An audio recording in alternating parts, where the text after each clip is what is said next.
नमस्कार मित्रों, मैं सतीश स्वामी एडवोकेट आज आपके लिए एक अलग सब्जेक्ट पे वीडियो बना के लाया।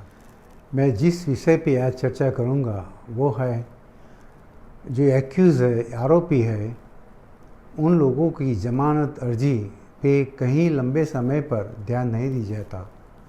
इसके लिए सुप्रीम कोर्ट ने तारीख 15/6/21 को एक खास ऑर्डर पास किया है जो सभी आरोपी के फैमिली वाले को, आरोपी को एक राहत देगा।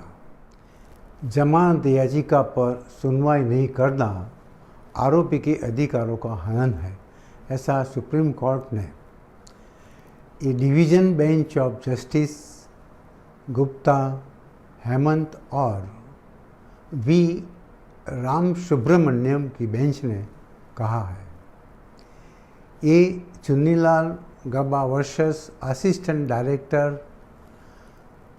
ऑफ एनफोर्समेंट के केस में दिया गया है। 1 साल से ज़्यादा समय से जमानत की याचिका पंजाब और हरियाणा उच्च न्यायालय में सूचीबद्ध नहीं होने पर सुप्रीम कोर्ट ने आश्चर्य व्यक्त किया है। सुप्रीम कोर्ट ने कहा कि नियमित जमानत संबंधी याचिका के सूचीबद्ध नहीं होने से हिरासत में बंद व्यक्ति की स्वतंत्रता प्रभावित होती है। न्यायालय ने इसके साथ ही जोर दिया कि मौजूदा कोविड-19 महामारी के बीच कम से कम आधे न्यायाधीशों को वैकल्पिक दिनों में बैठना चाहिए ताकि संकट में फंसे लोगों की सुनवाई हो सके। कोर्ट ने कहा कि जमानत से इनकार करना स्वतंत्रता के अधिकार का उल्लंघन है।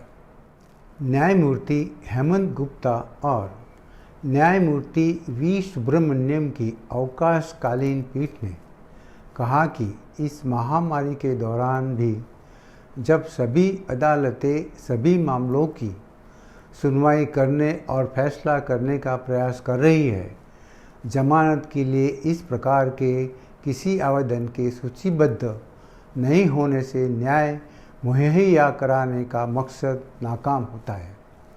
पीठ ने मंगलवार 15/6/21 को पारित अपने आदेश में कहा, मौजूदा महामारी के बीच कम से कम आधे न्यायाधीशों को वैकल्पिक दिनों में बैठना चाहिए ताकि संकट में फंसे व्यक्ति की सुनवाई हो सके। उच्चतम न्यायालय उस आदेश के खिलाफ एक याचिका पर सुनवाई कर रही थी जिसमें पिछले साल 28 फरवरी से लंबित एक जमानत याचिका पर सुनवाई के अनुरोध को न्यायालय ने खारिज कर दिया था। पीठ ने कहा, आमतौर पर हम उच्च न्यायालय द्वारा पारित किसी आदेश में हस्तक्षेप नहीं करते, लेकिन हम ये आदेश पारित करने के लिए विवश है क्योंकि हम ये देख कर हैरान है कि सीआरपीसी की धारा 439 के तहत जमानत की याचिका को 1 वर्ष से अधिक समय बाद भी सुनवाई के लिए सूचीबद्ध नहीं किया जा रहा है। आपने ये मेरा वीडियो देखा, इसके लिए मैं आपको धन्यवाद करता हूँ।